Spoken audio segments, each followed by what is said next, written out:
नमस्कार दोस्तों। कुवैत के मंगाफ शहर की 6 मंजिला इमारत में आग लगने से 49 मजदूरों की मौत हो गई है, जिसमें 50 से ज्यादा लोग घायल हो गए हैं।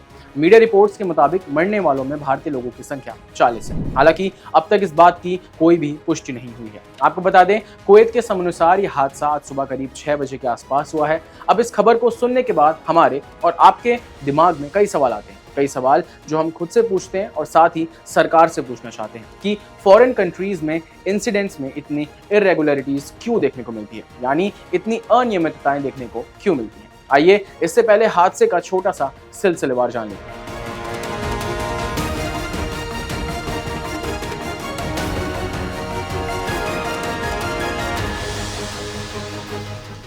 यह हादसा लगभग सुबह 6 बजे के करीब हुआ, जहां माना जा रहा है कि 6 मंजिला इमारत के ग्राउंड फ्लोर के किचन में आग लगने की वजह से और आग तेजी से पूरी बिल्डिंग में फैलने की वजह से हादसा हुआ है। हालांकि इस पर अभी कोई ठोस सबूत नहीं सामने आया है। आग लगने की वजह से मची भगदड़ के बीच कई लोगों ने घबराकर बिल्डिंग की खिड़की से छलांग लगाई थी और कई लोग इमारत के अंदर ही फंसे रह गए थे और फंसे रहने की वजह से धुएं में दम घुटने से उनकी मौत हो गई।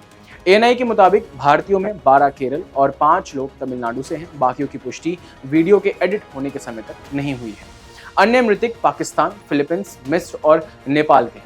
इमारत में आग लगने की वजह से कुछ शव इतनी बुरी तरह से जल गए हैं कि उनकी पहचान भी नहीं हो पा रही है। हालांकि भारत का एयरफोर्स 1 प्लेन शवों को वापस लाने के लिए तैयार खड़ा है। किस तरह से मृतकों के शव को लाया जाएगा, ये भी आगे वीडियो में बात करें। कुवैती मीडिया के रिपोर्ट्स के मुताबिक इस बिल्डिंग को कंस्ट्रक्शन कंपनी एनबीटीसी ग्रुप ने किराए पर ले रखा था। इसमें 195 से ज्यादा मजदूर रह रहे थे। इस बात पर गौर करने की जरूरत है कि एक ही बिल्डिंग में 195 से ज्यादा मजदूर रह रहे थे। एनबीटीसी ग्रुप के मालिक मलयाली व्यापारी केजी इब्राहिम है। केजी इब्राहिम केरल के तिरुवल्ला के व्यवसायी हैं। केजी इब्राहिम, जिन्हें केजे के नाम से भी जाना जाता है, केजे समूह के संस्थापक और अध्यक्ष हैं।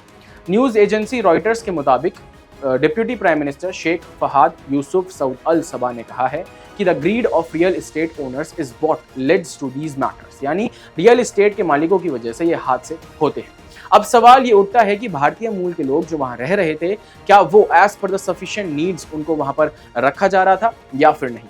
एक इमारत में 195 से ज्यादा मजदूरों का रहना साफ साफ ये दिखाता है कि किस तरह से रियल एस्टेट के मालिकों ने अपने लालच की वजह से इस हादसे को होने दिया।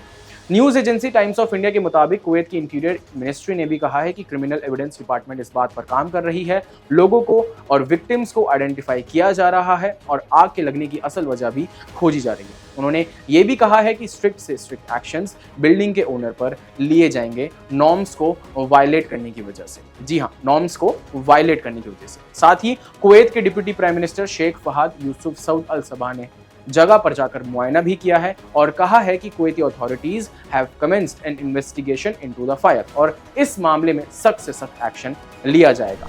हालांकि ये हादसा पहली बार नहीं है।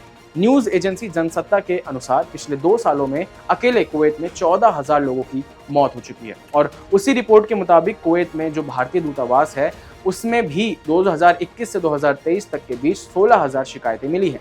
ये सारी शिकायतें उन भारतीय मजदूरों की हैं जिन्होंने आरोप लगाया है कि उन्हें ना समय पर सैलरी मिलती है, ना ही उन्हें ठीक से रहने के लिए कोई जगह दी जाती है और कई प्रकार से शोषण के भी उनके साथ इंसिडेंट्स होते रहते हैं। तो सोचने वाली बात यह है कि ऐसा नहीं है कि यह हादसा पहली बार हुआ।